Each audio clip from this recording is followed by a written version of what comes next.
Oh gosh, start again. Why is the layout like that? But yeah, pretend we just tuned in. People, deluded. I'm back again. Happy Sunday, folks. Happy Mother's Day as well. Eid Mubarak. I hope you're all doing well and safe, folks. Now, Arsenal have announced Andrea Berta's signing, or better yet, confirmed his signing in relation to being our sporting director. I'm happy now, in a sense of well, obviously I don't work in the professional world of football. I understand these things take a lot of time and all of that kind of stuff, but as a fan, Edu left in November. We've now finally replaced him in March, basically just short of April. I'm happy with that. We'll get into all of that sort of stuff. People, big up yourselves for tuning in across YouTube and Twitch. Smash the like button on entry, please. But of course, it's nice that there's been some sort of confirmation about this club, because where you look at it now, I don't want to be the doom of all doom and gloom, folks, but it feels like we're heading into potential uncharted territory. Like, we know we're probably on course to finish second again. And my reason of what I'm about to say is not to get into all of that. We know we're not happy with second, but we're second. So we've established ourselves as being challengers or one of the better teams in the Premier League. We know on the surface of it, Mikel Arteta signed a new deal and he's getting 15 million a year. But if we continue how we've continued this season into next season, it could turn ugly. There's speculation over all of our players. Now, we know, I'm not saying they won't leave one day, but it's probably likely Saliba, Gabriel Magalhaes and Saka sign new deals, but you could force it and say them. You look throughout the whole team. So it's like we're in that kind of weird kind of territory. And obviously that's without talking about incomings that better the team. So yeah, it's nice to have some confirmation with that. It's hard not to be enticed by his CV and all the little other bits and pieces. The one thing I would say, and the biggest thing I like about this signing, depending on how it goes, is he's not connected to the club. Now, obviously, he is at this moment in time, but it's not like a former player. On paper, this man should just be cold-hearted and about business, because you look what he did at Atletico. He's an experienced man. Just from him as a person, he started learning English, and apparently he was enticed by the Premier League. So you've got your opportunity to do something with a Premier League club. For his sake, he's going to want to do a madness in it. But whether he's able to, whether the finances, the power dynamics between the manager and the sporting director, and all of those points, people, let me know your thoughts in relation to that. We'll have to see. I don't expect to see much from Berta this summer. That's not to say he couldn't pull a rabbit out the hat, get us a star signing, get some contract renewals. I just feel the best thing he could probably do at this moment is probably outgoings. And having the ability to pivot if these first choice targets do not land at the football club. I'd say outgoings, man. Can you get a fee for Trossard? Can you get something for Zinchenko? What are we going to do? Not necessarily this summer, but moving forward with Tomiyasu and Gabriel Jesus, for example. Because all of you watch football. The majority of summer signings that we're about to see for all football clubs across the world, the groundwork's already been done. And whether they're going to be the ones we like or not, you have to wonder, Arsenal's on course. When he had this interview to take the job, they probably told him their plans long term, what they've got going on at the moment. Whether we sign Zubimendi or not is a completely different entity. But we hear Edu started that. Jason Ito's allegedly been passed the baton. You'd imagine Berta is going to dot I's and cross T's in that regard. So we'll have to see. But it's nice, man. It's nice. Big up you. Aaron Talks Arsenal, my guy. Wednesday we go again. Make sure you're subscribing, man, to his platform. Rashi scored. I'm out of the loop. We will be watching Bournemouth against Manchester City a bit later, man. So yeah, big up yourselves. Arteta sexuals are saying the groundwork for summer signings has already been done. We don't need Berta. I don't know we don't need Berta, because clearly we need someone to fill that role, but it kind of piggybacks on what I'm saying. It's not just Arsenal. Everybody's getting their summer plans into motion. We know this because half of these guys, when they sign for whatever football club you want, and especially if they do well, they give an interview. Zinchenko, when he was, remember Zinchenko's debut season when he was all the bee's knees in that inverted role? He gave an interview and he spoke about how around December, bearing in mind we signed him in the summer, how around December he was linking up with Edu and Mikel Arteta. I can't remember for the life of me, but there was someone that went Man United. And obviously the season they signed, they were talking about the prior season where it was the Champions League group stage. And they said they were injured and they watched their team basically play with, delegates of Man United. So my point of waffling about that is to say half of these things are being done. For me, if I'm Berta and I step in there, go think about it logically. We're never going to be sporting directors. And we all think we know or know what Arsenal need to do moving forward and etc. But let's all put ourselves in Berta's shoes, yeah? You've signed that contract. You're Arsenal sporting director. Everybody's waffling about what you did at Atletico Madrid. Obviously, you're learning the language. You wanted to move to the Prem. You're taking a big job. You're on that. You've had all the pleasantries. People have popped champagne. You get into your office now. You sit down. It's just you, the phone, and what needs to be done. What is your first port of call?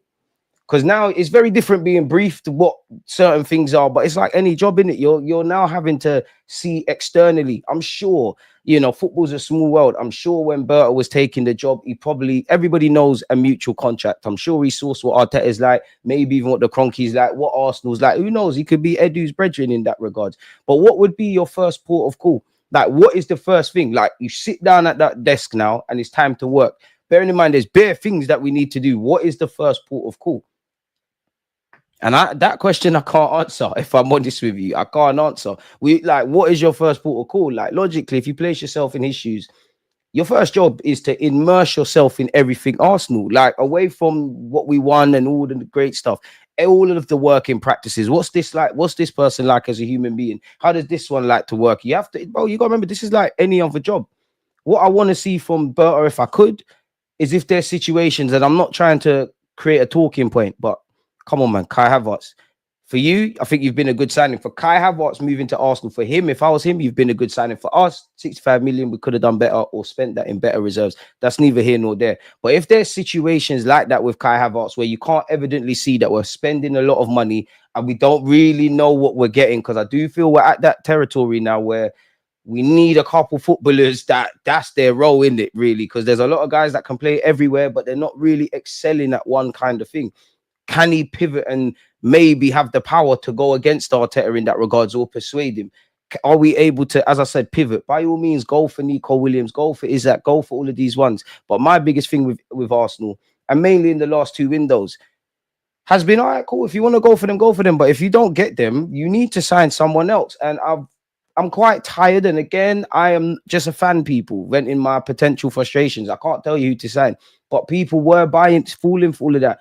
There's only a limited amount of players that can improve us. You're keeping the powder dry. All of those reasons, which I'm not saying they're not without claims, but there's also the other side, the argument in that regards. I'm quite tired of seeing the lack of depth, quite tired of seeing the evident areas we need to sign and not sign them, and the obvious, man. But really, I think with Berta, again, I don't know how it's all going to work, but I think you're only really going to see how we really get an informed opinion of him next season, if I'm honest, and seasons beyond. Is Berta the one behind the scenes or behind getting the deals done? It's taking Eddie's role, so it's all interlapping, I guess.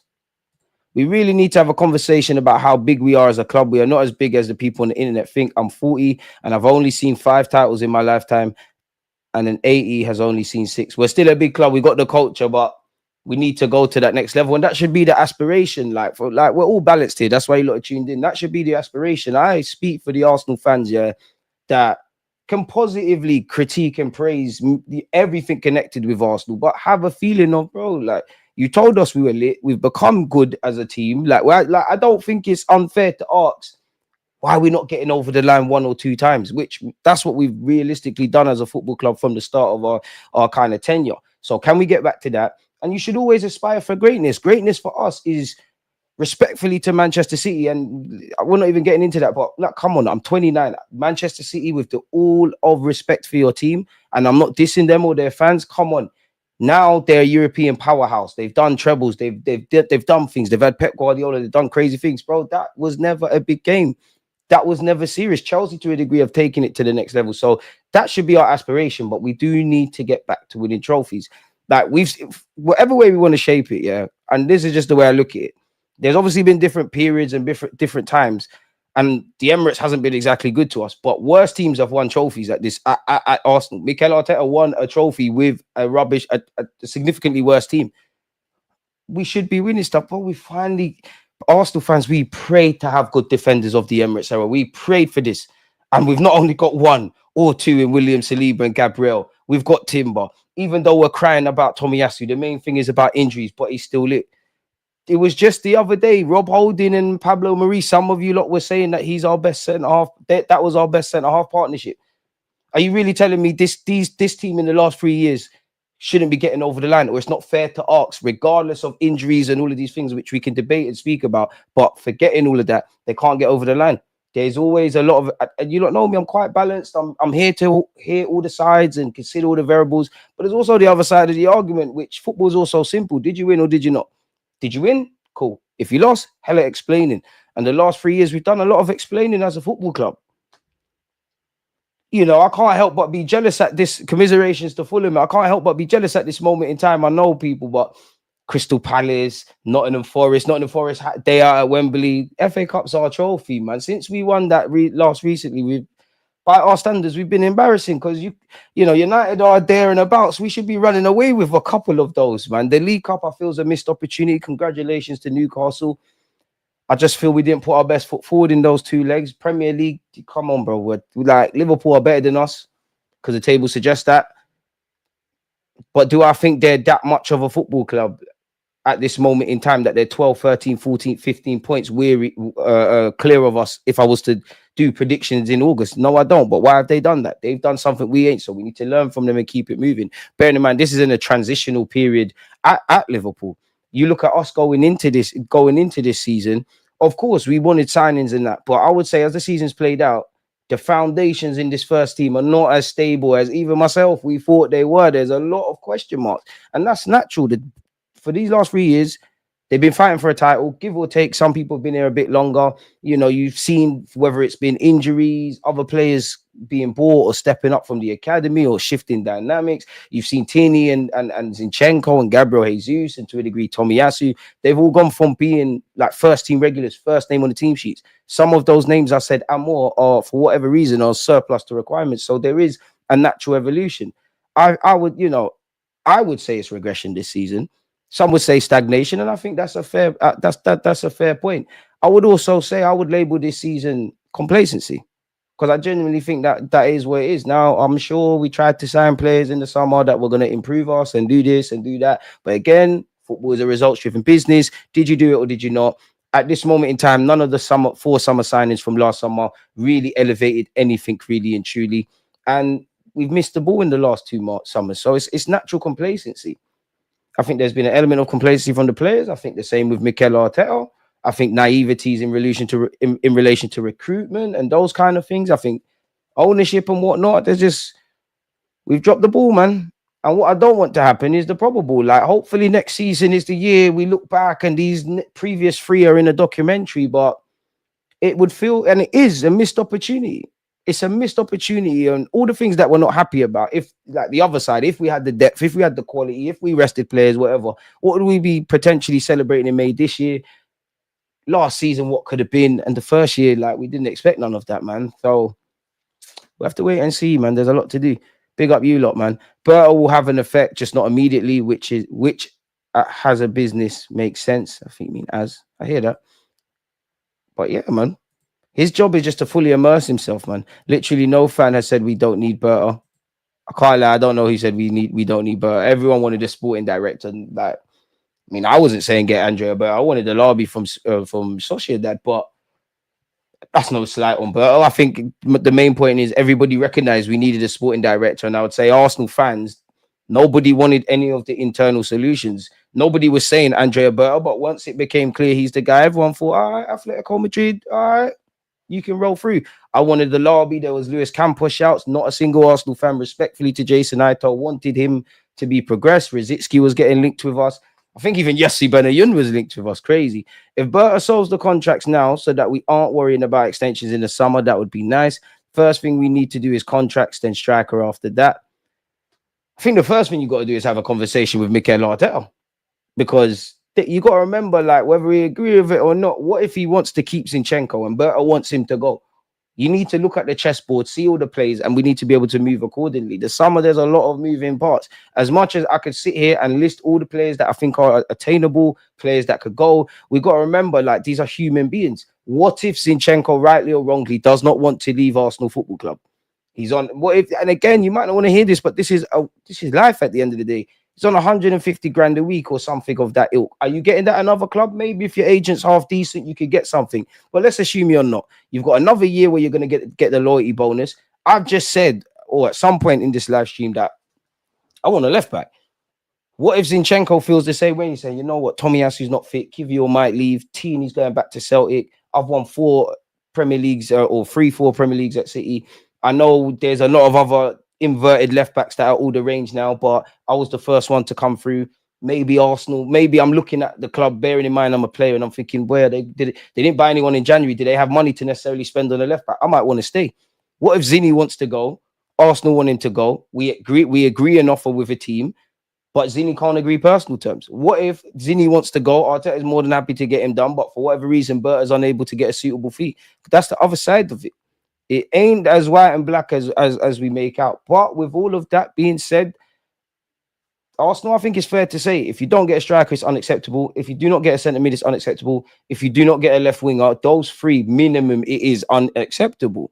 For me personally, asterisk, you need to get me a left back. You need to sort out the goalkeeping situation, and we need to get a move on with the outgoings, because there's a lot of guys that could leave, but one stays.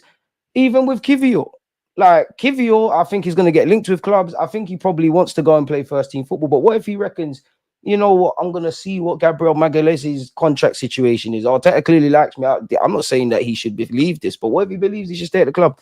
What if the deal, and I think with Kivior, it'll be more, the deal has to make sense for Arsenal. I can see us, and I hope Berta can prove me wrong, and him being Italian, maybe you can do a thing in that market, but I want to see at the very obviously if Kivior's going, the best thing is we're getting a fee. You're just gone. Whatever that fee is, you're just kind of gone. The second best thing is a loan with an obligation to buy, similar to Tavares. We're gonna get our money, but it is what it is.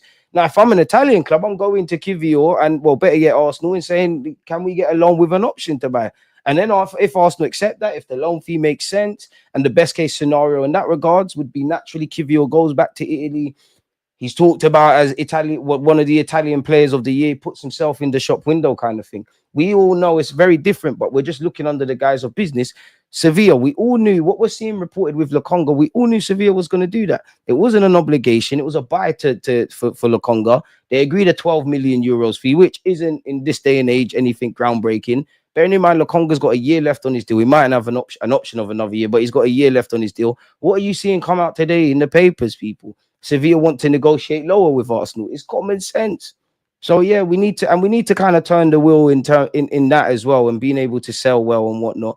If anything, last season I guess was a step in the right direction. You got a decent fee for Eddie Ramsdale, Smith Rowe, not in hindsight for Mika Beref. By the time it was Stoodgrass's club record, we ain't done well enough in that regards. And also, I would say with Edu, it's one thing Arteta suggesting the likes of Kai Havertz and Gabriel Jesus and all of these guys, and whether you agree with it or not. But if we're looking at your job, which I'm not privy to, when Edu and Arteta came in, the whole remit we was being told is, we have to clear ranks. Most fans didn't want to see it, but we accepted the ripping up the wages, the contracts, because it is what it is at that point. I'm not saying we're getting back to that point, but it feels like we kind of turned the corner in that. Even at one point, Edu, you was the new deals every day we was doing live streams. Ben White new deal, Odegaard new deal, Saliba, Saka, Martinelli, the list goes on. It feels like we've kind of gone back in that regards, because unfortunately you've put players on some high wages, some really, really high wages. I don't want to I actually think I should stay, really, if I'm honest with you, and just be part of the squad, because I cannot see us getting a fee. And I'm not a Kai Havertz hater. I don't think we should have bought you, but who is giving Kai those wages? If you're Kai, do you want to leave that? You're clearly comfortable in London, bearing in mind you was at Chelsea. Zinchenko, 150. Gabriel Jesus, laughing. So we need to kind of right the rights in that regards. Is there any coincidence? Maybe because of what I'm alluding to.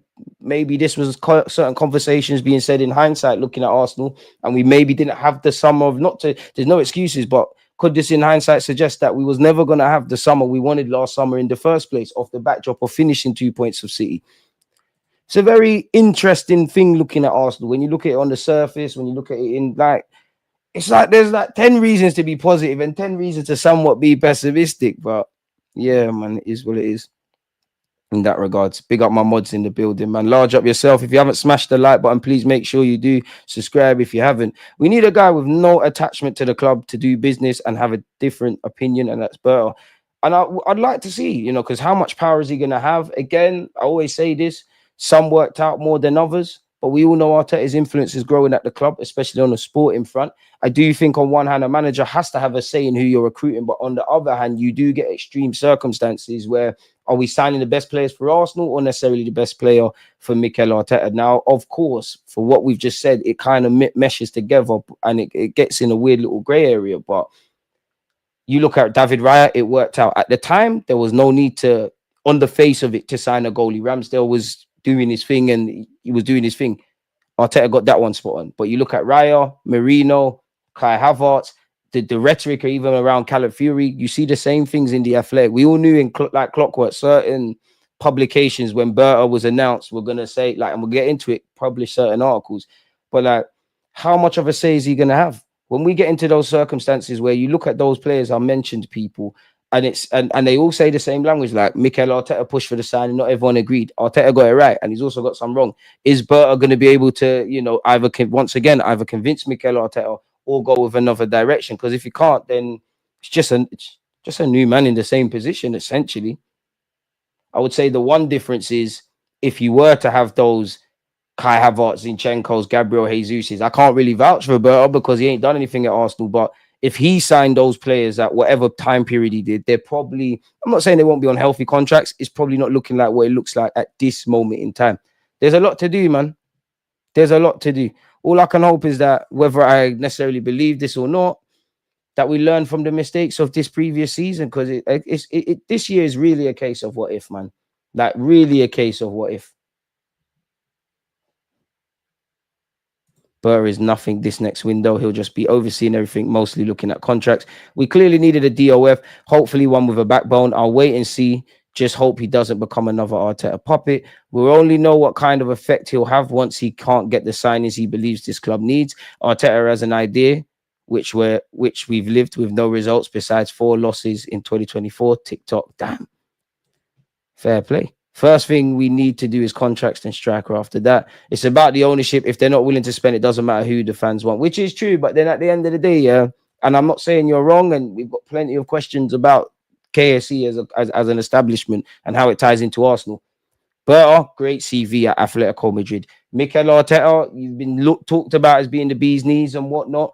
And some would say you win trophies elsewhere. If you lot are spoken like this in football, you lot clearly believe in your abilities and you believe in your ability to do your job at Arsenal. Because if you didn't, regardless of whether we say Kroenke spend or not, you would not be here. So you need to find freedom within that framework. Can I sit here and blame the Kroenkes as to why we're 15 points off Liverpool? No. All the cups? No. Last year? No. The year before that? Not necessarily.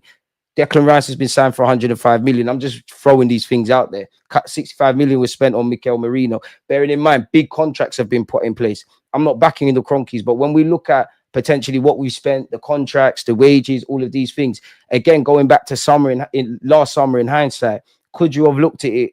I know the Kroenke's wrong for thinking, all right, you lot have been second, you get me Champions League football, whether we believe in him or not, but you're doing all of this. But I haven't really got too much bang for the buck I've given you. We're kind of having to tighten the purse strings. Is it too far-fetched to believe that could have been the case? Don't get twisted. There was clearly still a budget provided of some sort, and whether it worked last year or not, it didn't. Personally, I think everything. I don't think there's one single thing that went wrong last year. I think everything did. I think what I just said went wrong. I think potentially in the last 2 windows, Arteta's been suggested players, and for whatever reason, he don't want them. I also think there's an element of him going and asking, and nobody's helping him. I just think it's scrambling all about. I think there's been a lot of like discussions and plays for I want this player, that player, and ultimately nothing's been done. And you look at deadline, they were saving face. So yeah, just hope they make things happen, man. That's all we can hope for, man.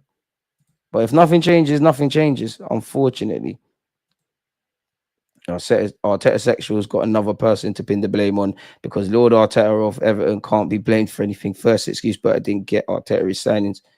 Got to be able to pivot then. Like, I'm not here for that because we'll look at it in a sec. But all of them signings that Berta signed or played his part in signing under Simeone, with Simeone at Atletico, how do we know that Simeone necessarily vouched for all of them? Because when you sit there and deep it, Jurgen Klopp obviously did very well as a manager and whatnot. But Salah weren't his signing. He wanted Julian Brandt. Now, obviously, that worked out, but it still happened. So how far does that? It wasn't my signing work, really. How far does that go now? And I think we're past that now. I think we're kind of past that. We need players. Well, obviously, there's an element of that, but I just think we need players that are good now, man. We're past that. A manager's always going to need players and whatnot, but we need a clear DNA. We need to long term probably start buying these young players that can mix it in our first team, will be sold for a profit. We need to currently, this market, address the first potential needs to improve this team immediately. That is a striker, a centre mid, and a left winger. We need to, again, we all know at this point, we know what's needed in terms of incomings and outgoings. It's dead. We're saying the same things week in, week out. So let's see, man. Let's really see. I wouldn't say there's pressure on the manager, but I would say for us, like that, just have conversations and sit here and stream with you lot and whatnot. I think there is a bit of pressure on Mikel Arteta, because now, of course, there's going to be people that are going to, you know, it's a new face to potentially blame, and they could easily write the story as the Cronky, he's a Cronky spy or whatever, but it's a new face. Now we're looking at Arteta like, hang on, there's been a bit of a change. You've been the one guy still here. What's going on? You'll see more of Berta's work in January. And I just want to have a clear ethos around it, man. I think we need to get back to those stars of tomorrow. I think we need to get the stars of tomorrow, 1-2 elements of that. And when there's money and there's evident areas to improve, like striker, like, bro, just spend the bread, man. I'm not asking for 100 big money signings. Reports are Arteta really wanted Aito, but got stunned when Garlic and Lewis pushed for Berta. You're moving, man. Arsenal had the chance to sign John Barnes before Liverpool. Watford wanted an extra 35k. We didn't go for it. Arsenal has always been the same. What could have been in it? Did you hear about the blind dating thing Arsenal were doing? I covered that yesterday. I mean, we're a special club, man. Once again, happy Mother's Day. Mother's Day's to be. Arsenal fans in particular, brandings and that. Let's, yeah, on the topic of that, but we move. The supporters legit brag about being Android users and stuff. Crazy. It wasn't the amount of injuries we had this season. It was when the injuries happened that killed us. I think bare things killed us. I think it's like we were getting shot up until that Saka injury point, but we was chugging along, we were soldiering it. And then, yeah, I think we've, as graphic as it sounds, I think we've kind of bled to death as the season went on, and it's reflected in the points tally. Arteta wanted to bin Zinchenko 18 months ago because of the wages. He's still here. Copy and paste that for about 10 other players. This is where I'm going to need Berta to work his magic. Berta will have an immediate effect. He has too much clout and done enough dirt to not be getting bullied like Edu did in the transfer window. I hear it, but from a position of power, you got to remember, like, if Berta says to rip up a deal on his lonely, I'm not saying he can't do that, but let's just say Garlic's in favour, Arteta's in favour, Tim Lewis is in favour, for all the reasons that they be in favour, Stan Kroenke is. You got to remember, it's these are business decisions. He's got to win that battle, really. I hope he's been given the influence to do that.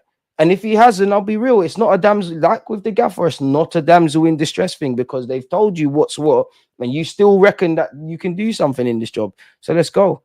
Havertz is one of our highest played and one of the worst players we got. Make that move make sense. There was no need.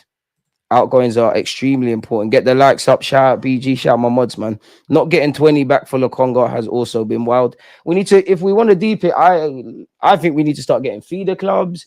We need to start getting better at loans, whether it's young players that are not quite going to make the first team, but we can make a profit. People like Lokonga, for example. When was the last time, like, someone came back on loan? And there probably is examples, but when's the last time someone came back on loan from Arsenal and, like, you're like, wow? Probably Balogun.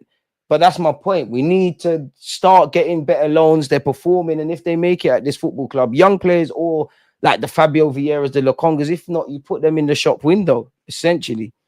We need to get better at that. It's not really good enough with players we're having now. Is Hijack or Osimhen plus Nico or Semenyo another level? DG, seen Agomi from Sevilla, can match Partey and can march in Partey shoes. I like him, you know. I do like him. But I don't really take stock in them kind of rumors. It just feels it's too easy to link Arsenal with young players, if I'm honest. Just like if I was a journalist, Real Madrid, Man United, whatever their financial situations are, you say them to PSG, them three clubs are looking for big clubs. Them three clubs are looking for big players. You're paying your mortgage essentially with the clickbait. I like Kai. He's been a good player. We need to keep our best players. We're at with Kai. I can't see, on top of all the outgoings, I can't see Kai getting shifted. Unless it's like one of them, like Bayern Munich, want him for no reason. If you sell Kai, you have to contribute to the wages. No one paying that, especially in Germany. There you have it. We're at with Kai. It shouldn't happen. I think you can do something with the squad. Squad player, though. Emphasis on the squad player. If you could have a run like you did last season in the second half of the last year, and we still got a bad boy striker, I'm on that. Like Kai Havertz, Trossard, Martinelli, it's a bench thing at this moment until there's significant improvements. If there is that, because I feel at this point we came into the season with too many unanswered questions, and now we have to start answering them. I'm not saying we have to necessarily move on from Kai Havertz, Trossard, or Martinelli. We know you lot have your plus points, but we also know you lot don't get the goals. Get that left winger who does, get that forward who does, get those centre mids. Do what needs to be done, man. Kai completely mashed up our wage structure. I hear that, but it's not a Kai thing. Arsenal did it. Kai Havertz couldn't believe his luck. Chelsea could not believe their luck. 65 million, 5 million less than we bought him for. And he won us the Champions League. Obviously not alone, but he scored the winning goal. We're cool with that. He couldn't believe it. Arsenal getting better under Mikel Arteta is working for him. You're not turning down those wages, especially because you're comfortable in London. I think his missus is giving birth and he's married. So from a lifestyle point of view, you're calm. You are trusted by the manager, rightly or wrongly. You're kind of at where you're at with Kai. My thing is, we need to stop being romantic now. Like, Kai shouldn't be up front, but this romance that he was down on his luck and now he's going to lead Arsenal. No, just he can be part of the squad. Sign an upgrade, man. Hit the likes. DG, this season is wasted. And to be honest, it's just like many before in the Emirates era. Unfortunately, I'm tired. I'm okay, Berta not become Arteta's boss, but he should not let Arteta control everything. I hear it, man. I hear it. We're just going to have to see how these things play out. Karma has said, please be respectful in the chat. Quit cussing each other. We can have different opinions without being disrespectful. As the mod said, come on, people, be respectful. Come on. Signing players are great, but what about the manager? There's no pressure on him. There needs to be. Everyone just wants to blame one single person, but in reality, none of us know what happens behind the scenes. Blame the manager for what happens on the pitch. Anything else is guesswork. Exactly. This is why I'm just on. Everyone's got to take accountability. In the same way, if we was flying as a football club, you have to praise everyone, but we're not. And we're actually half decent now. We're actually a good team. It's just a couple of more things that need to be added and things that need to be done differently. And maybe our reality be different. I'd rather be an Arsenal fan than a United, Spurs, or Chelsea, that's for sure. Is Zubamendi coming to Arsenal now that Madrid is involved? Until Zubamendi is holding an Arsenal shirt, assume he's not signing, isn't it? I'd rather pay more for Belemba than get Zubamendi. It's going to cost a pretty penny, though. If Berta can't convince Arteta that this Havertz thing is just not kosher, I don't know, bro. I don't see how we're going to make contracts make sense with him around. I'm going to have to find a way. Big up DJ in the chat. Happy with Berta being appointed. Hope to sign some great players and hidden gems. And he's going to need to be allowed to do his scouting system, because think about it. Like, you look at Mislintat or any of these guys that are world-renowned as being good scouts. Do you think they found every player that they've been known for? They've got a network. You might have someone that's a colleague, like been a colleague of yours in the industry. You might be a North London scout, but somebody tells you they've seen a great player for your football club. If I support Arsenal from South, through your network, you can obviously verify his opinion. You sign him, you get all the glory. He needs to be allowed to deploy his scouting networks or work his magic, because we can't be talking about hidden gems and think it's Berta on his ones in Argentina, in Brazil, in the favelas, let alone, I suppose, the higher echelons of football in there, Colombia, all these things. Look at Brighton. You think it's a one-man thing at Brighton. And in today's day and age where it's very competitive. So I have to see, man. Edu changed the team. Look at Arsenal now to how it was before Arteta. Whatever you say, he's played his part. I would love Edu to give an interview and let us know why he left. Like, did you feel... did you feel like us? Like you're kind of thinking, if you sign a striker, you do this, you do that, and we're gone. Was you frustrated with the Cronkies?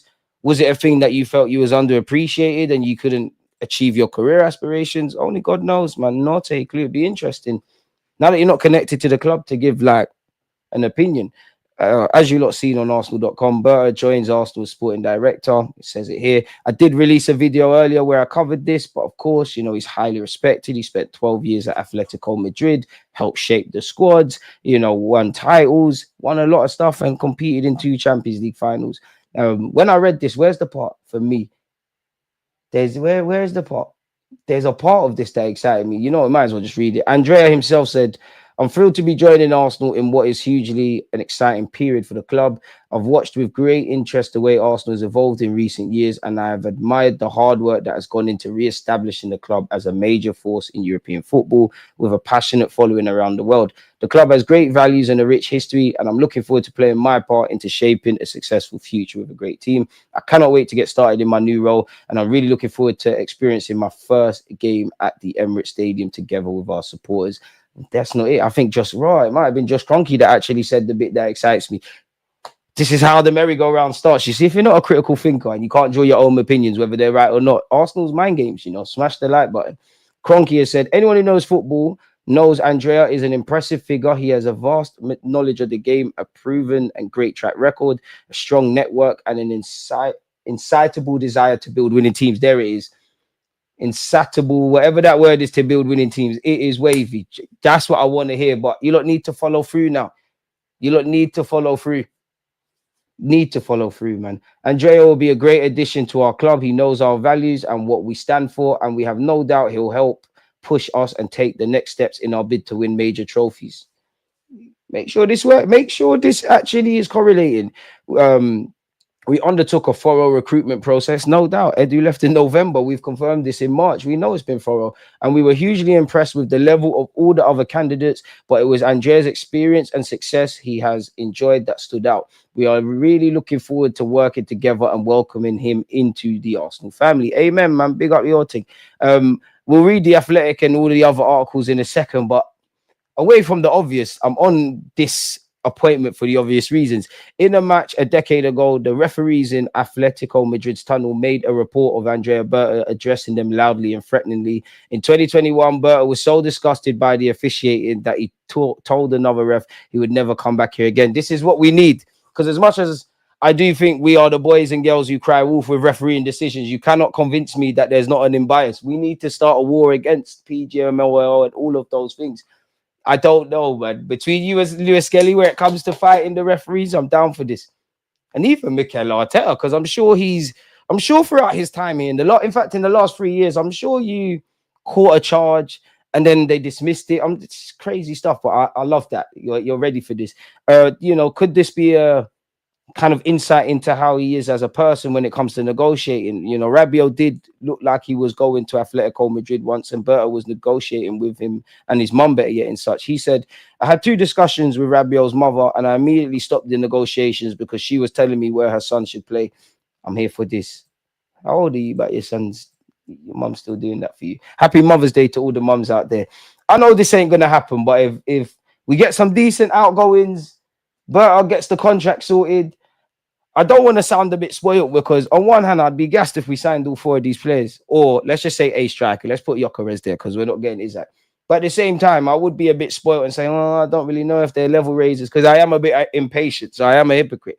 But could you imagine if we, let's just say, get the Zubimendi one over the line, get Nico Williams, Garcia if he's all the range, and apparently if Espanyol get relegated, his release clause could go down. If he gets capped for Spain or gets called into the squad, it goes up by 5 mil. Arsenal didn't get him last season. He's linked with everyone. Hijack would be a dream, and I know Foxy's lurking in the chat, but just change that to Gyökeres. Let's just say a striker. I'm cool with this. I would like a left back, though. I do think we need a left back. And again, you look at his notable signings at Atletico Madrid. How many have worked out or not worked out, I don't know, but you've shown you can have things. I would say the best signing for me would probably be Griezmann or Luis Suarez, just because of what was said about Luis Suarez. He was finished and all of that. He went to Atletico Madrid and won a title. Atletico have shown they can do the underdog romantic thing that we're trying to do as a football club. But I want to be wary and also remind you, and also remind myself, no matter what his CV says, no matter what I like with him doing crud in the tunnel and all of that stuff, one man can't change this. He would only be allowed to excel at Atletico Madrid if everybody was singing from the same hymn sheet.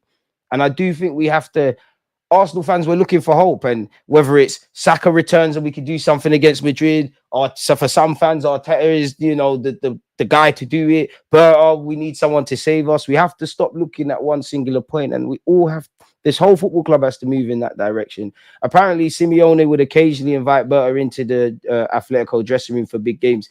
In 3 weeks of talks, Berta also convinced the manager to stay at the club after losing the 2016 Champions League final to Real Madrid.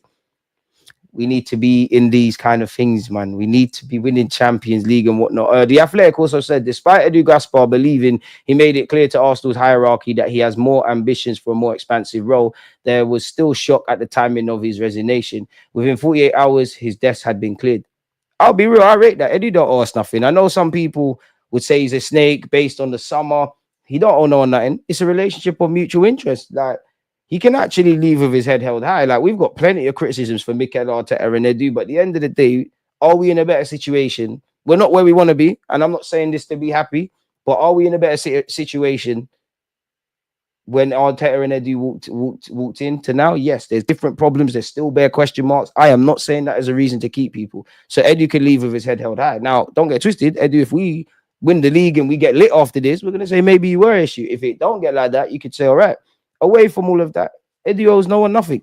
You've got one career, like as a footballer. You want to do your progress thing. Let's not act like we didn't see the rumors around Edu having cold feet before. So he thought, you know what, you lot are not making sense. Let me go where I can achieve my ambitions in it. And like clockwork, the Athletic have come out with an article inside our Arsenal's appointment of Andrea Berta, Arteta's influence, Kroenke's role, and room for Ito.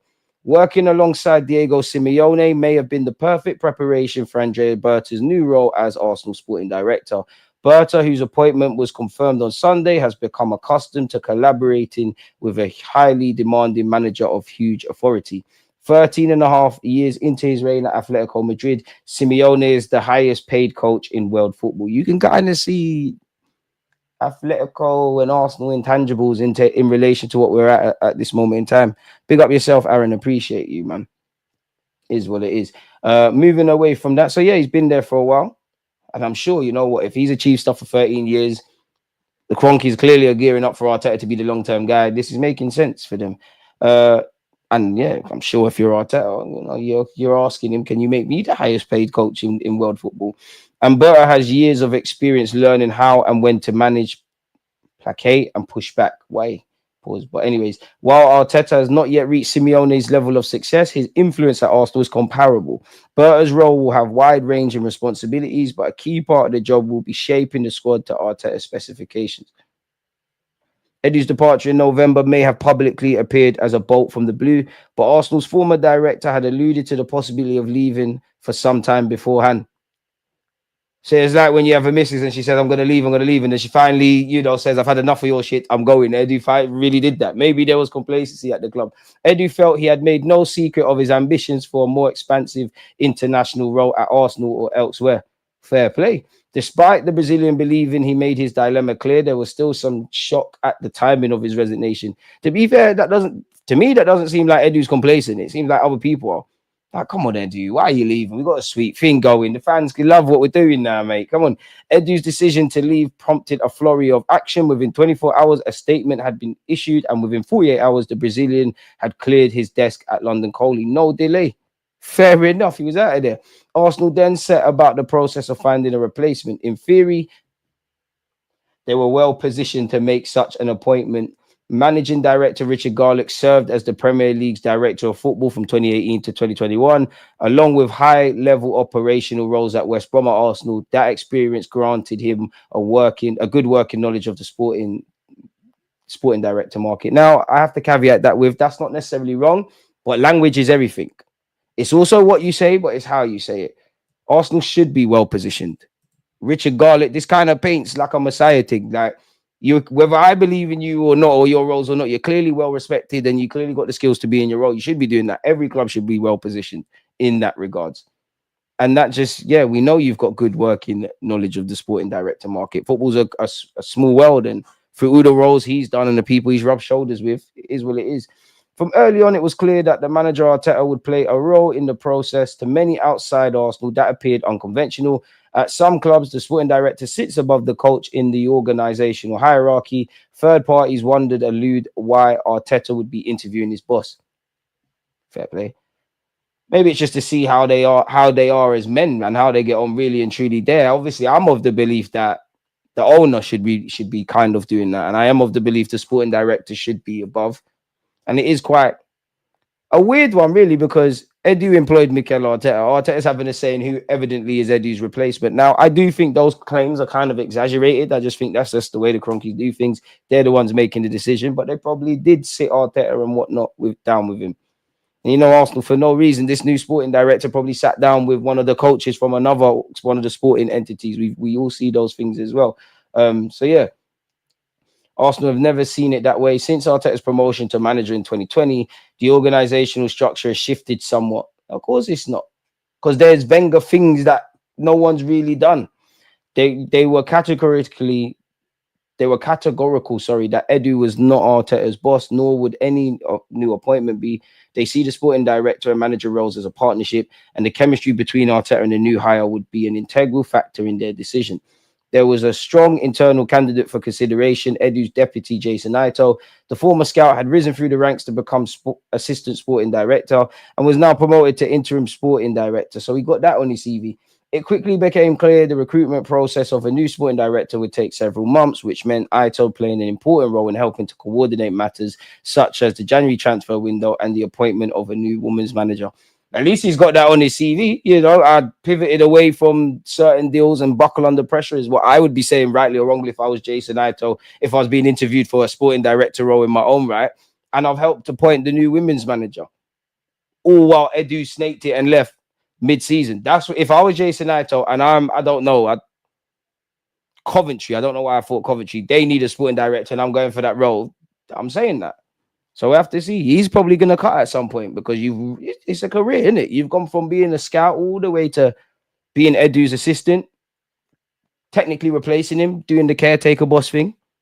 And yeah, we'll have to see, man. Despite the degree of trust Arsenal had in Ito's abilities, they wanted to carry out a full and thorough external process to ensure they got the best permanent appointment for the role. They worked with a recruitment agency who led the first part of the process, identifying potential candidates and narrowing the list.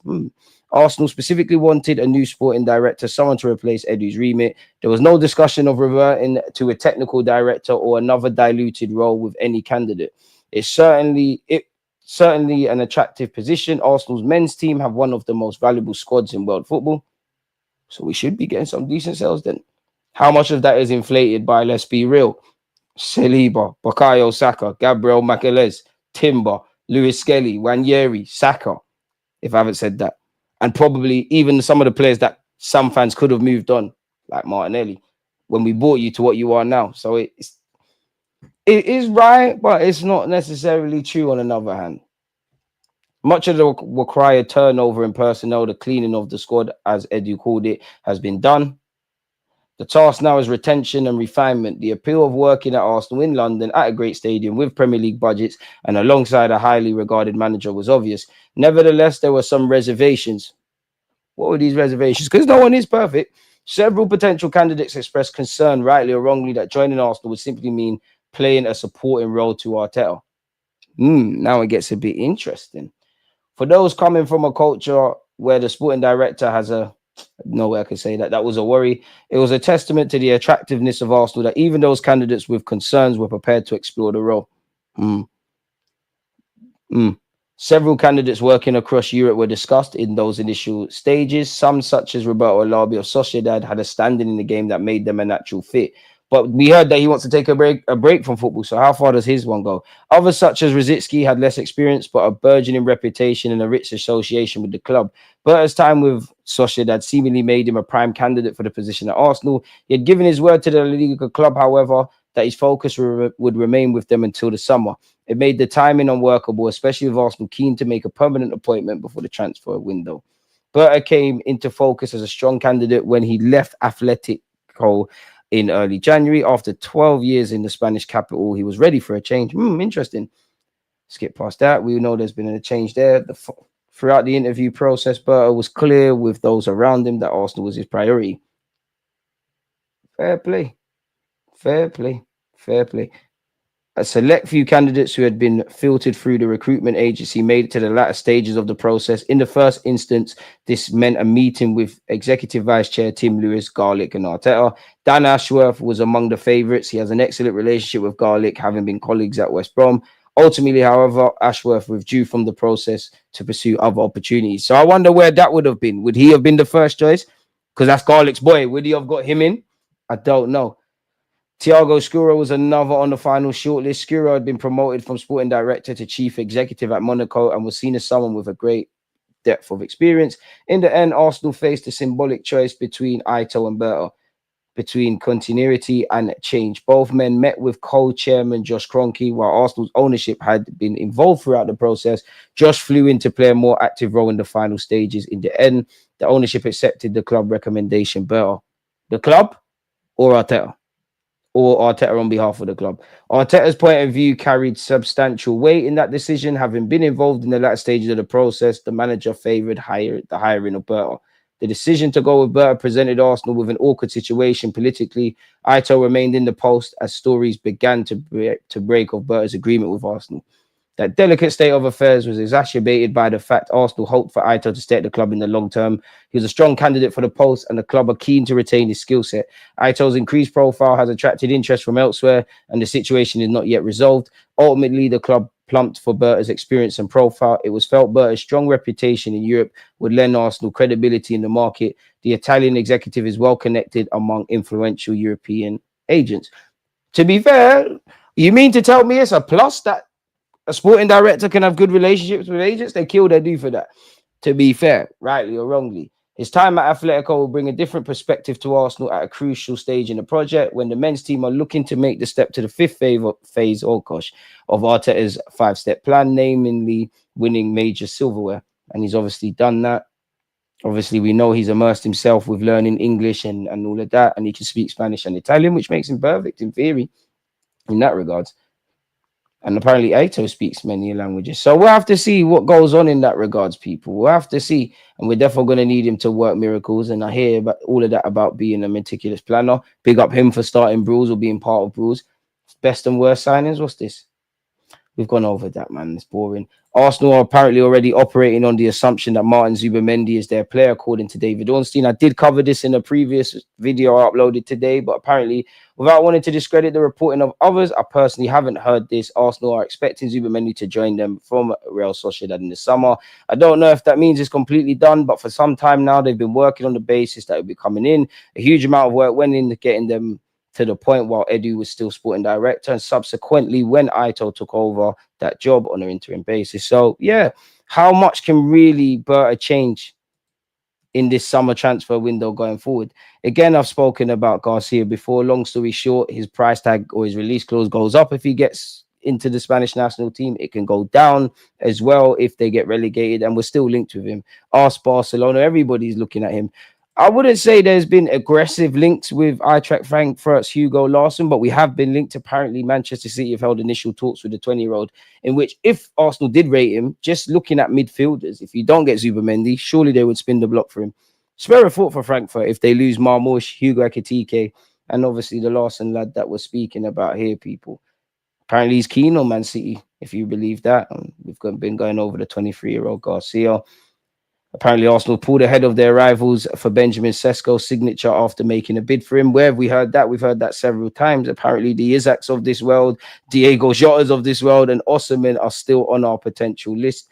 Again, for what it's worth for Sesko, if he is thinking about staying at Leipzig, they might not necessarily get Champions League football, and they have sacked their manager, Marco Reus. So, changing of the guard there, people. Liam Delap, apparently Arsenal have held talks over signing Liam Delap, with a report revealing that the striker is ready to leave Ipswich Town in the summer.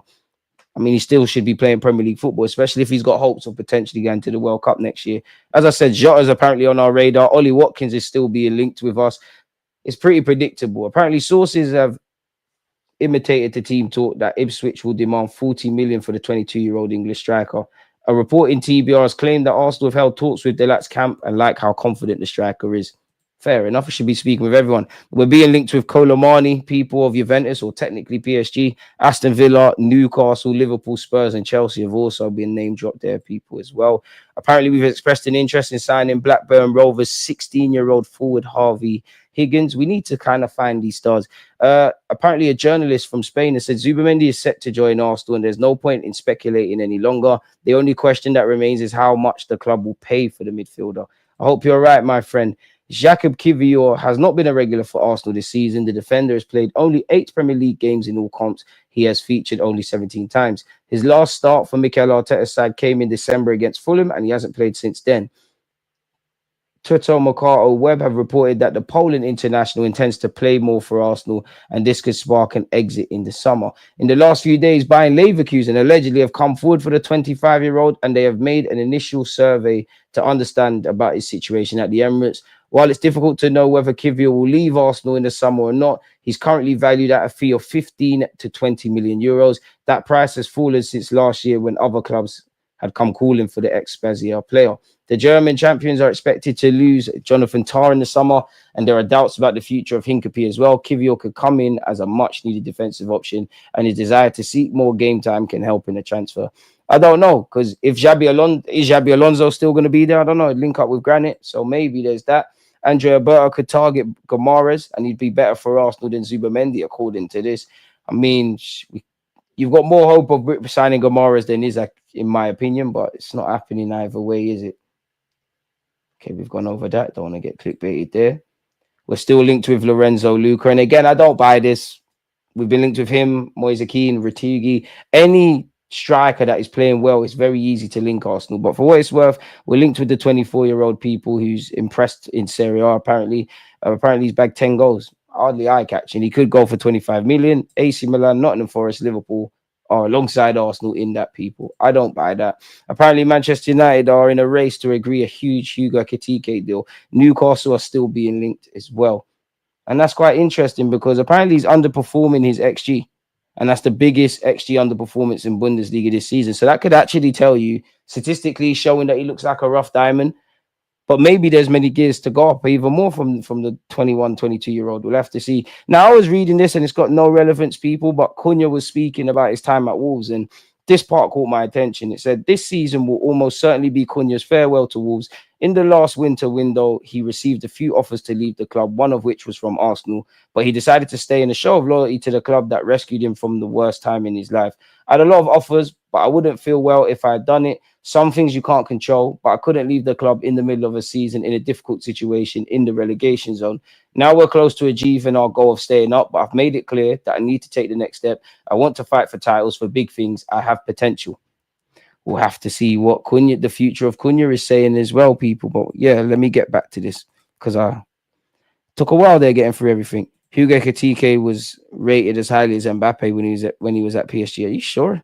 15 mins is insane. Only we get disrespected in the market like that. Hopefully, Kivior in Berta, we can get a decent fee for you, mate, if you do want to leave. If we're talking about left backs for the summer, I wouldn't mind a punt on Nathaniel Brown. Probably Frankfurt's best player this season after Larson and two strikers.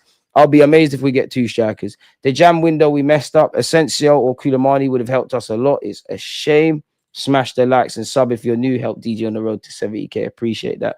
Saka's going to win a lot of trophies, bro. I don't see him going anywhere before that. I'm not sure what you're saying. The rest there, man. Can we get 100 likes? Big up, Karma, and love Arsenal, hate the ops. Appreciate you lot. You would hope with Felix that some or another coaching staff would take an interest in the player.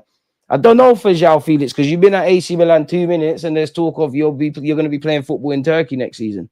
What's going on there? I understand why Edu left. It's an upgrade role for him, not an upgrade as in clubs, but more for the fact it's a multi-club role with more saying decisions.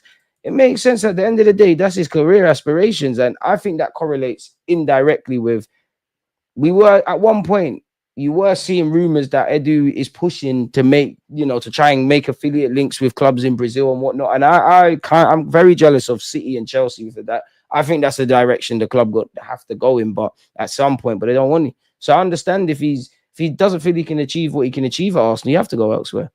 Felix kind of freestyles it. Hard to put him in a season, in a system. Apologies. Edu as sporting director just became yes man. He just gave Arteta what Arteta wanted. Edu is an absolute fraud. That is the result when hired inexperienced sporting director. He has no clue. Bit harsh, but fair enough. Lamar is missing off that Berta list, maybe because it was a flop. Nico Williams is another Martinelli, a speed merchant. Don't want him. Harsh, man. I'm having Williams. I don't think he's as good as people are making out, but I think there's potential to work with there. I'd take Isaac if Newcastle sell him for 90 to 100. If more than that, get Gyökeres. 3 of them have release clauses, so there's literally no excuse unless the player rejects us. I don't think we're going to activate the release clauses because you have to pay the release clauses up front. We're not going to activate Nico Williams, Sesko's, and someone else's. There might be one if we're in a party situation, but I just think that gives us a ballpark figure. We'll agree to pay slightly over that if you let us make payment terms in favorable terms. I think that's what we're doing, if I'm honest. My main concern is that if Berta and Arteta butt heads, the hierarchy will side with Arteta because he's a Champions League qualification guarantee. There's only 2 players where Arteta didn't move on and waited to sign. That's Rice and Raya. Both of them worked. I trust his ID.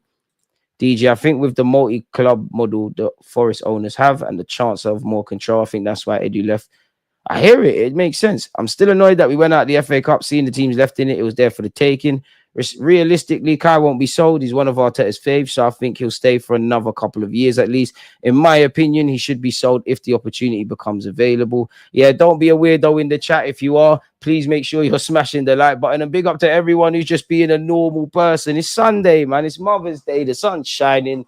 Arsenal are not in action yet. I don't know what to make of the Fulham game, but it is what it is. My advice to Arteta fanboys, be prepared, Berta will sack you. Right, Arsenal really going for the lap. Edu changed the team. Look at Arsenal now to how it was before Arteta. Are people not tired going again every season? Just sack Arteta, let a new manager and Berta do their thing. It's mad in here. Hopefully we get a good first leg result against Madrid. Club needs a mood change. Yes, we do. We better not sign Zubimendi for 60 M's. Otherwise, nothing has changed. Harsh, man. I'm having Zubimendi. I'm having him. I can't lie. I'm having him. I'm having Nico Williams. I don't think they're as good as people are making out, but I think they'll be good additions. I'm having them. I'm not doing the propaganda thing. You know how it goes. We get linked with one player religiously like we have for the last 2 years and they can walk on water. I don't think it's that. But what I would say, even with the Williams thing, if he is a pace merchant, what's the problem with that? Like, what is the problem with being a pace merchant? The difference with Martinelli is decision-making is pony and he ain't kicked on. I think Nico Williams' decision-making is a bit better. Now, you can have plenty of questions as to whether Williams is the guy and whatnot. But for me, we're not going to sign those level raisers. If there's other names on the list, I'm all for that. But I see enough to think there's something in Williams. You look at the statistics, of course, he's been a bit hot and cold this season. And that's why I say he's not as good as people make out. But I think there's something to work with there. And I don't look at him and think, wow, we're going to win the league. But there's something to work with there. And if worse comes to worse, he's 22. But then again, he's on 200 and something bags already at Bilbao. You're going to get an upgrade at Arsenal. We can't have underperformers. But maybe we need to do the Liverpool thing where you look at when they signed Salah, Mane, Ronaldo, Robertson, Firmino. Like even City did it at the time of signing Kevin De Bruyne, who was also like Salah called a Chelsea flop. If you buy correctly and sign some lit dons, we're all right. I understand it, Ezra, man. I understand it. For our impatience, we deserve a big money signing. And I keep saying win now mode. I'm on all of that. But you know we're not getting Rodrigo or Verts. If sign Gyökeres, if sign Gyökeres, do you mean if we don't sign Gyökeres, then I'd take Ekitike or Kluivert as a second choice striker last. The second choice striker can't be much better than the first choice striker, but the drop can't be too much. That's why second choice is perfect. Is at 14. I can't imagine a more perfect signing for us. It's worth breaking the bank. Ekitike's potential was rated and compared to Mbappe at his time in France. Not saying he's lived up to it or anything close, but he's rated highly. Bring it at this moment. I just want to see areas addressed, man. Big up Fam Zone TV. Make sure you're following. I'm expecting big things from Berta. He's experienced, so he has no leeway. It's true, but one man can't just make it all happen. Bournemouth versus City. It's a nice day for it, people. We will be doing a watch along for that. Don't forget, let me drop a link. Come and join me. I want Bournemouth to do it naturally because I don't want City to win a trophy because you got Liverpool. Onslaugh's been there 2 minutes. Pep in his worst season, he's picking up a trophy. We all know what's going to... Big up Crystal Palace. I've got nothing against you lot, but you all know what's going to be said if Eddie Nketiah wins. Because I'm seeing it in my group chat already. They're going to say, rah, he left to win some silverware. We're hearing it from Eddie. We're hearing it about Eddie Howe as well. The agendas they're not without truth, but it's nasty, man. Martinelli isn't going to touch 60 goals for us.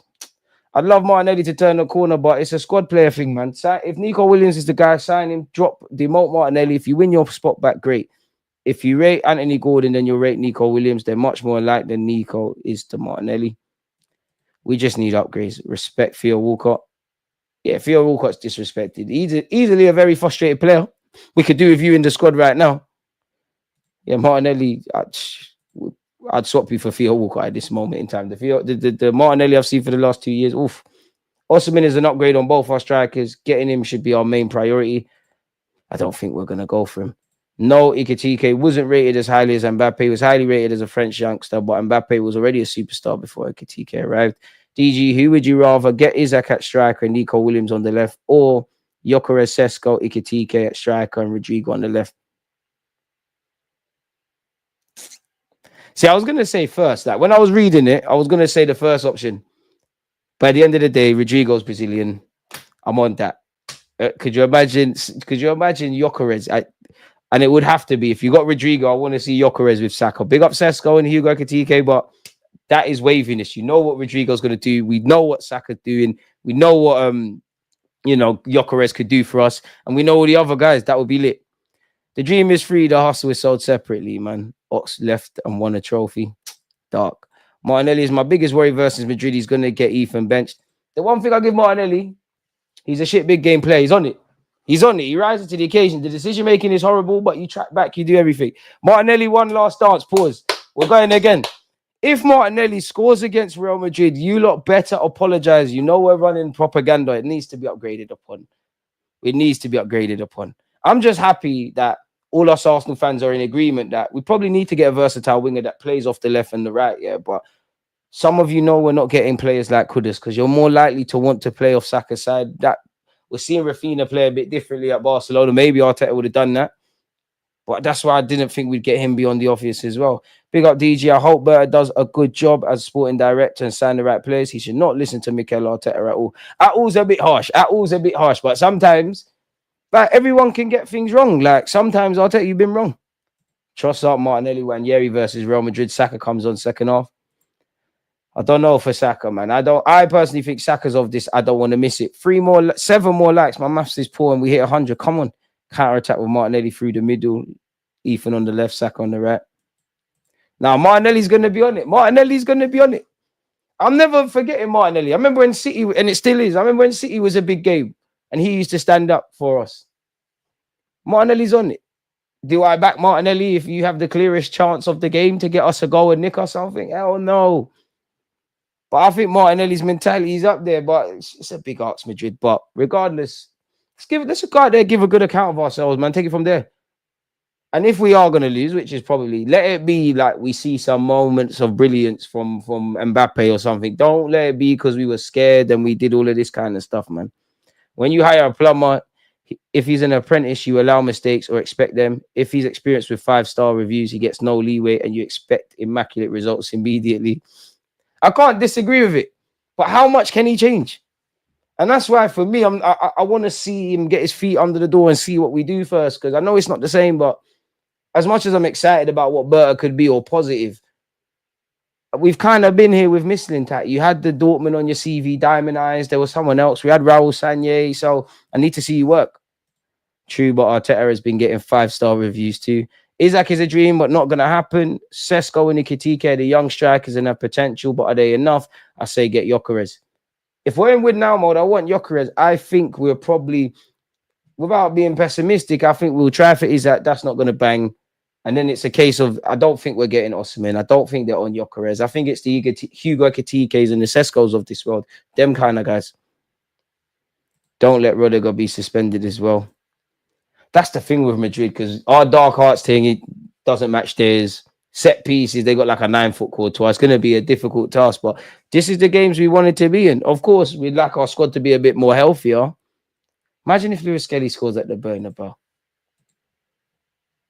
Just give us a day to remember, man. En route there, all our players just need to watch our whole run to the Champions League final, how we've won at the San Siro against Inter and AC. While we played against Barcelona, we need all of that. Arteta is still an apprentice, though. That's why he gets more leeway. Berta gets 0 netting and buffering.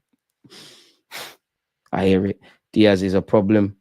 Gyökeres, Mitoma, Zubimendi, Hato, Garcia, Napan, we're cooking. Would you be happy if we signed Sesko? Yes and no. Because, whether we're going to get these guys or not, you can't help but think like, having a striker like Hijack, having, not even just Hijack, like whatever we have to say, the Isaacs, the Osimhens, there's a next one, Gyökeres. I want one of them ones. I'm not going to lie. I don't mind getting a developmental winger, like a rough diamond. Me personally, I would love whoever it is. I kind of want, and I'm not against the development striker, but I kind of just want someone that's bagging from the jump, because we've seen it with Henry and Ian Wright. We've seen it at our club. We've seen it elsewhere. We saw it in quote unquote recent years, if you could say that. Having a Aubameyang, like, that's one thing ticked off the list. If we sit there in August, Saka's getting goals and assists and standing up to be counted. Our defense, we can kind of say we're getting X amount of clean sheets. If you have a striker, is getting 20 goals. It makes our job easier. We've entered these seasons, we don't know. We know we can score goals from set pieces and open play regardless. We know there'll be different goal scorers. But in August, beyond Bukayo Saka, you're not quite sure who's going to get the goals. Throughout the last 3 years, Trossard's been assist king and had a good return in terms of goals. See Martinelli fall off a cliff and then Martinelli. Now both of them got like 5-6 goals in the league apiece. Saka's the only consistent one. 1 year he's come on the scene. Kai Havertz is probably our second most consistent attacker, which is an issue in itself, which I can't blame Kai Havertz because you're going up front. You weren't meant to be up front. We need to stop having these conversations. And the only way to do that is by doing stuff a bit differently in the market. I'd like to think us and a lot of people here, we're fair to the club. Like, we know we're not quite, screaming and shouting, and we can understand that there's certain variables that we can't see and certain things that we don't know and whatnot. But I think for us fans that are like that, it's fair to say, like, where's there no striker? What's not going on? X, Y, and Z. I think these are fair questions. He's overpaid. He's overpaid, but he's not an apprentice. I mean, Arteta, in the coaching world, he's a baby. My thing with Arteta is, I actually think you're a good coach. I actually would like to speak football with you. I actually believe all the all the potential stuff. My only issue, a major issue, is two things. It's about getting it over the line. And as much as I think you'll be a good coach or a great coach one day, I only really care if you're doing that / do that at Arsenal. And you've set your own standards and you've reminded everybody at this football club what we should be about. So ultimately, I have to hold you accountable. It's no point talking about what we're good at no more. And it's obviously it's not just him, but everybody. In the same way, I'll be praising you. If we won a league or two and if we win the champs, bro, it's a madness. He's overpaid an apprentice. He's managed for 5 years. How is that not an apprentice? Hey, you want to be careful of Top Gooner, Steven. Hey, big him up though, man. But he is right. He's still an apprentice. My thing is just getting over the line. Like, we ain't got time for this apprentice thing now because we need to do something. Ancelotti smoking cigars during the game will be peak. We need to do something at the Emirates, man. And it will be a good test. Obviously, I don't want to go out in that, but like, if in an ideal world, if we're gearing up to be that team that gets to this stage or later, like, there's going to be times we're going to have to step to it to Real Madrid, knowing what we need to do in the first and second leg. It's a good test for our players. And it is unfortunately, D's right. Like, this is Arteta's first time playing Real Madrid and Real Madrid in these conditions, just like it was with Bayern. Like, and for a lot of these players still, but it's an interesting thing. For me, we just need to pick up some trophies, man. The League Cup the Premier League is one thing. The Champions League, I'll cut the club the most excuses in great honesty. But as I said, you look at the team in the last 3 years, whatever criticisms or positives, bro, I've seen shitter teams win during this Emirates era, win us in FA Cup. You lot are good enough to do that, but I ain't got a leg to stand on because you ain't done that as a squad. League Cup, I'm sour about that. I must admit, man. DG Madrid call you this summer and say they have an offer, Rodrigo for Saliba, straight swap. You accepting the deal? When there's no option in life, there's always an option, bro. There's got to be an option. I have to chat to Saliba and say what you said. Take Kivior, man. Kivior's better than Saliba. Bro, I actually believe everything I say. But I'll take the press tickets. Now, these stands on business, man. I can't lie. Nah, these stands on business, though. He stands on business. He's a rational man, to be fair. He's on the like Brexit Arsenal fan kind of vibe, but he's an honest man. I can't lie. I hear him on a lot of his points. Arteta isn't a good manager, big man. I think you can't say he's not a good manager. I can have bare question marks about him getting over line. This ain't me defending Mikel Arteta. Man can't say he's not a good manager. If you don't think he's good enough for Arsenal and that, cool. But look what he's done. Carlo Ancelotti's all copying his, like, for that actual game, studied how he's defends, for how they played Madrid. All the tactical, systemic stuff. Him as a coach, just Arteta, forget Arsenal. You are a good coach. For Arsenal, you've done well. You've made a lot of mistakes. There's times where you should have been sacked. I think there's valid claims with you should be sacked and balance conversations with that. But the question now is, can you get over the line? You've got us to second and whatever. That's it for me. And every year that you don't get and you're not here, I have to ask the question. You lot will say, give him time, give him time. I'm not saying you're wrong, but at what point do you have to try something new to get some other ultimately new results? And that's the bigger question, SDL. I think he's a good coach. I say coach. I don't know for manager. And there's some things, even though he's a relative novice, I think you've seen certain things play out a lot to not learn from your mistakes.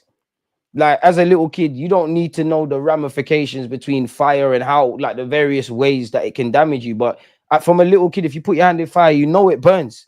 That's how I look at Arteta. I think sometimes you're not learning, and I know it's easy for me to criticize and that, but there's direct consequences.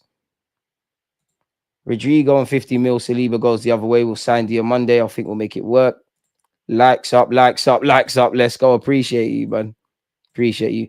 No apprentice talk. Start winning or chalk on. Silent Sugar as the apprentice roles for Arteta if he's on that. This guy. We must keep a clean sheet at the Emirates and must take at least 2-goal lead for the second leg. It'll be tough but achievable if everyone's on their game. I hope so. But can we really? Obviously, the defense is our strong point and we need to pattern up defensively. And you don't want to make it easy for them. But like as much as Arteta and Carlo, they're good tacticians. If we look at football simply, can you let alone 180 minutes, which to be fair, you didn't say, you said 90. Can you really factor your game plan with keeping a clean sheet against Real Madrid?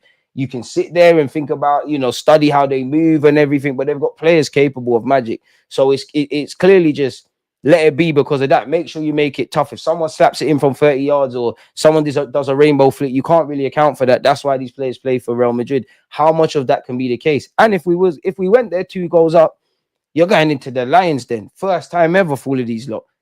And even, God forbid, and it's not even a bad thing, but these are just realities. If we're 2-0 up at Madrid, their fans are going to be playing their part, their players, you have to kill Madrid. They can score probably 3 goals in a minute in the last minute of a game. If we concede that first goal and it's now 2-1, they got the fans behind them, how do we react?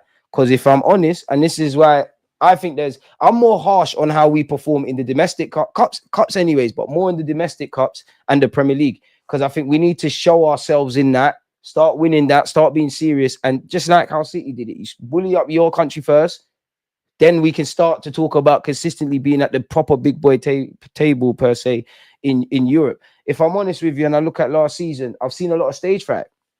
I've seen a lot of times we've done well domestically away from home. And I look at Sevilla away. We have gone to away grounds and stood up tall and done our thing and whatnot. Inter, I feel we done well. But then I look at Porto in that leg. We won at the Emirates. We did look like we had stage fright. I think we were very good, bar the obvious mistakes at and all the other talking points against Bayern. But it looked like stage fright. So these lot are still learning on the job. It's not an excuse. It's just me looking at everything. But dreams are there to be achieved, man.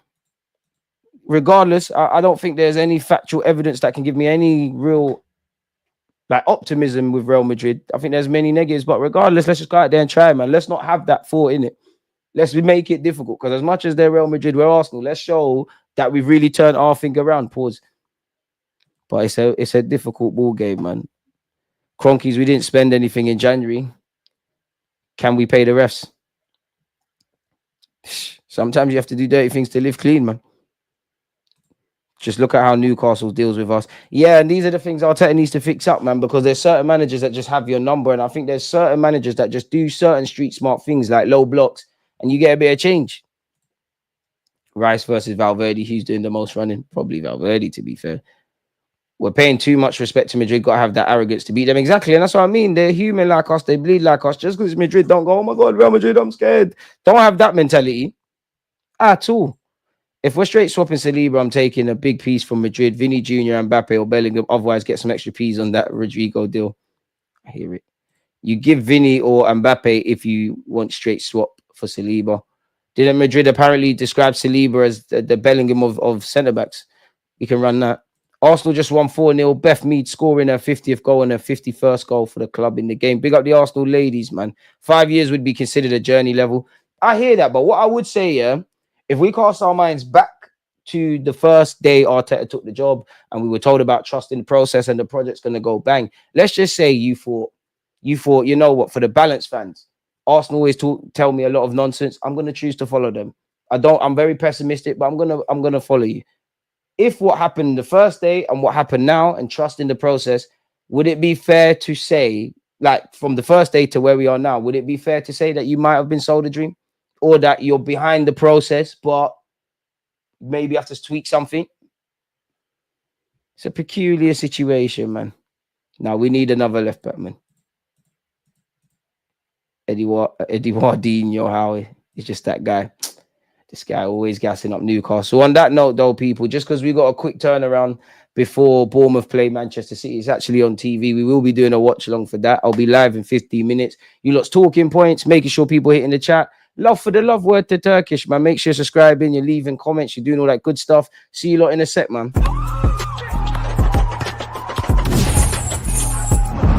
You always